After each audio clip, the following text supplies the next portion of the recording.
Hello everyone, मैं हूं सचिन और आप सबका बहुत बहुत स्वागत है मेरे इस यूट्यूब चैनल पे जहां हम देख रहे हैं पाइथन विथ माई सीक्वल। और आज के इस क्लास में हम लोग देखने वाले हैं कि किस प्रकार से मल्टीपल डाटा हम लोग माई सीक्वल में इंसर्ट करवाएंगे with the help of Python. तो चलिए चलते हैं हम लोग।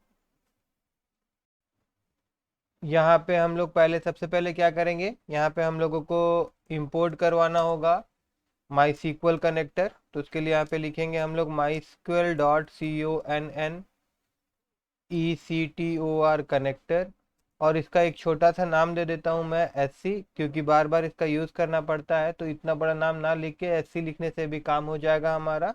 उसके बाद में फिर यहाँ पे मैं क्या करूँगा, मैं एक वेरिएबल ले रहा हूँ कौन, और फिर एक फंक्शन को हम लोग कॉल करवा रहे हैं कनेक्ट नाम का, जिससे क्या होता है कि हम लोग का माई सीक्वल के साथ में कनेक्शन हो जाता है। ठीक है, कनेक्ट ब्रैकेट ओपन क्लोज। और इसमें क्या होता है कि हम लोगों को होस्ट हो गया, यूज़र हो गया और पासवर्ड हो गया और डाटाबेस का नाम हो गया, ये पास करना होता है। तो सबसे पहले यहाँ पे हम लोग दे देते हैं होस्ट। तो नॉर्मली होस्ट क्या होता है भैया, लोकल होस्ट होता है। तो यहाँ पे मैं लिख देता हूँ लोकल होस्ट। उसके बाद में फिर यहाँ मैं दे देता हूँ कॉमा। उसके बाद में यहाँ पे मैं दे रहा हूँ यूज़र। देखिए, अगर आप कोई सा यूज़र नेम नहीं सेट किए तो बाय डिफ़ॉल्ट क्या होता है कि यूज़र नेम आपका रूट होता है। तो मैंने कोई यूज़र नेम अलग से सेट नहीं किया है, तो मेरा भी आपका यूज़र नेम रूट है। और मैं यहाँ पे पासवर्ड देना होता है, तो देखिए पासवर्ड भी मैंने कुछ नहीं दिया, तो पासवर्ड ब्लैंक है, तो उसके लिए इस प्रकार से खाली छोड़ देंगे हम लोग। उसके बाद में फिर यहाँ पे आपका जो डाटाबेस, जिस डाटाबेस से आप कनेक्शन करना चाहते हैं वो आपको यहाँ पे देना होगा। अभी हम लोग का कौन सा डाटाबेस के साथ हम लोग कनेक्ट कर रहे हैं, देखिए यहाँ पे मैंने खोल के रखा था हमारा डाटाबेस PYDB। जो अगर आप शुरू से मेरा क्लास फॉलो कर रहे हैं तो आप देखते हुए आए होंगे, हम लोगों ने PYDB बनाया था, फिर एक डाटा हम लोगों ने इंसर्ट की भी किया था। ठीक है ना। तो यहाँ पे हम लोग क्या करेंगे, PYDB लिख देंगे, PYDB। ठीक है। उसके बाद में अगर चेक करना चाहते हैं कनेक्टेड हुआ है कि नहीं, तो उसके लिए यहाँ पे क्या करना होगा, इफ लिखना होगा, फिर इस वेरिएबल डॉट इज कनेक्टेड हम लोग ये लिखेंगे। और उसके बाद अगर कनेक्शन प्रॉपरली हुआ रहेगा तो यहाँ पे मैं लिख देता हूँ print bracket open close and then यहाँ पे कनेक्टेड। अब इसको एक बार मैं रन करके चेक कर लेता हूँ कि कनेक्शन जो है वो हमारा सक्सेसफुली हुआ है या नहीं हुआ।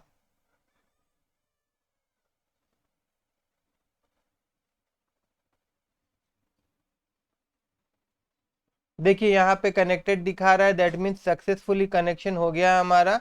अब हम लोग मल्टीपल डाटा इंसर्ट करेंगे, तो अब सबसे पहले दूसरा चीज फिर क्या करना होता है, एक वेरिएबल हम लोग यहाँ पे और लेंगे, माई CURSOR। आप कोई भी नाम दीजिए, अगर मैं ये नाम देता हूँ, और इसके जरिए एक फंक्शन को हम लोग और कॉल करते हैं। अब उस फंक्शन को कॉल करने के लिए हम लोग कौन नाम का जो वेरिएबल बनाए उसको लिखना होगा, फिर डॉट, और फिर एक फंक्शन मिलता है हम लोगों को CURSOR। ठीक है ना, CURSOR, इस फंक्शन को हम लोग कॉल करते हैं। अब उसके बाद में क्या करेंगे हम लोग, यहाँ मैं नीचे पहले लिख देता हूँ, यहाँ पे माई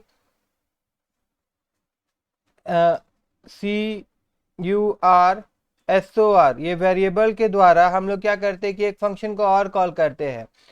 जैसे कि प्रीवियस ट्यूटोरियल में मैंने बताया था कि एक्सिक्यूट फंक्शन के द्वारा हम लोग सीक्वल का स्टेटमेंट हम लोग क्या करते थे, रन करवाते थे। तो यहाँ पे क्या होगा कि हम लोग मल्टीपल डाटा इंसर्ट करवाना चाहते हैं, तो इसके लिए हम लोग क्या करेंगे, यहाँ पे लिखेंगे एक्सिक्यूट, और उसके बाद में यहाँ पे हम लोग को लिखना होगा मेनी, फिर ब्रैकेट ओपन क्लोज, और यहाँ पे हम लोग सीक्वल दो पैरामीटर देंगे। ठीक है ना। तो ऊपर में मैं पहले लिख लेता हूँ, यहाँ पे मैं एक वेरिएबल बना रहा हूँ सीक्वल।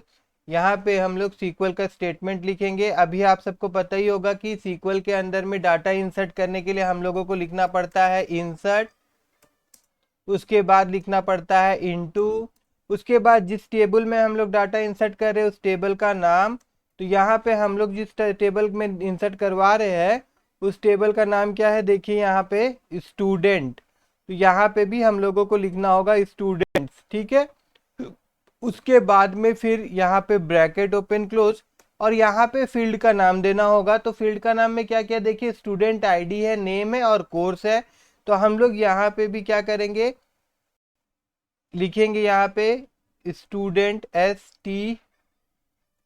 यहाँ पे कुछ देना नहीं होगा, STD स्टूडेंट आईडी, उसके बाद में फिर नेम, उसके बाद में फिर आपका COURSE कोर्स हो गया। उसके बाद फिर क्या करना है, यहाँ पे हम लोगों को लिखना है values, then bracket open close, और यहाँ पे 3 वैल्यू हम लोग पास करेंगे, इसीलिए यहाँ पे मैं 3 बार %s लिख के छोड़ दूंगा। ठीक है, यहाँ डायरेक्ट भी हम लोग वैल्यू दे सकते थे, बट मैं उस प्रकार से नहीं दे रहा हूं, मैं वैल्यूज के लिए अलग एक वेरिएबल बना रहा हूं यहाँ पे VAL नाम से। और फिर हम लोग क्या करेंगे, इसको हम लोग एक लिस्ट में डालेंगे, और फिर अभी मल्टीपल डाटा हम लोग डालना चाहते हैं, इसीलिए यहाँ पे मैं क्या कर रहा हूँ कि टपल्स में हर एक को हम लोग भेजेंगे, है ना। पहला डाटा मैं यहाँ दे रहा हूँ, जैसे कि 2 ले रहा हूँ मैं इसका, ठीक है, स्टूडेंट आईडी। उसके बाद स्टूडेंट का नाम मैं यहाँ पे रखता हूँ सानवी, और उसके बाद कोर्स यहाँ पे मैं रख देता हूँ PGDCA। उसी प्रकार से फिर हम लोगों को क्या करना होगा, यहाँ कॉमा देना होगा, और कॉमा देने के बाद में फिर यहाँ पे हम लोग लिखेंगे, यहाँ पे हम लोग दे देंगे आपका 3, फिर यहाँ पे कॉमा, फिर यहाँ पे मैं एक नाम दे दूंगा, और उसके बाद फिर यहाँ पे मैं एक कोर्स दे देता हूँ। उसके बाद चलिए, और 1 मिनट, यहाँ पे मैंने इसको बंद नहीं किया है ब्रैकेट।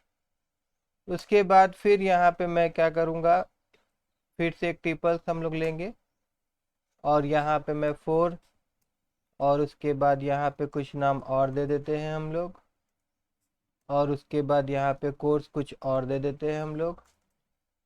ठीक है, अब देखिए मैं यहाँ पे इतने दे रहा हूँ, अगर आप चाहते तो और देना चाहते तो आप दे सकते थे। ठीक है, अब यहाँ पे जो हम लोगों ने लिखा था mycursor.execute many, तो यहाँ पे सबसे पहले मैं SQL वाला वेरिएबल लिखूंगा, उसके बाद ये वैल्यू वाला वेरिएबल लिखूंगा। ठीक है, और एक चीज़ है कि जब भी हम लोग डाटा इंसर्ट करते हैं तो क्या होता है कि टेबल में जो चेंजेस होता है, तो उस चेंजेस होने के लिए यहाँ पे हम लोगों को एक फंक्शन का कॉल करना पड़ता है, कमिट नाम का।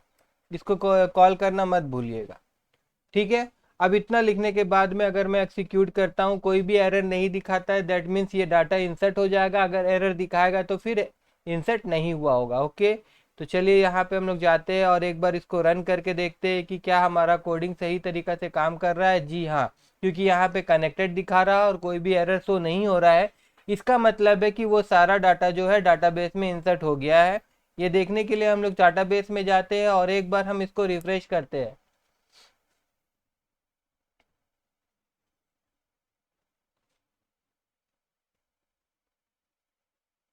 तो देखिए रिफ्रेश करने पर यहाँ पे देखिए हम लोगों को दिख रहा है, पहले सिर्फ एक ही डाटा था और 3 डाटा यहाँ पे एक्स्ट्रा आ गया है। दैट मीन्स ये सारा डाटा जो है यहाँ पे इंसर्ट हुआ है प्रॉपरली। ओके, अगर आप लोगों को मेरा ये वीडियो आज का अच्छा लगा हो तो मेरे इस वीडियो को लाइक करिएगा और मेरे चैनल को सब्सक्राइब करना मत भूलिएगा।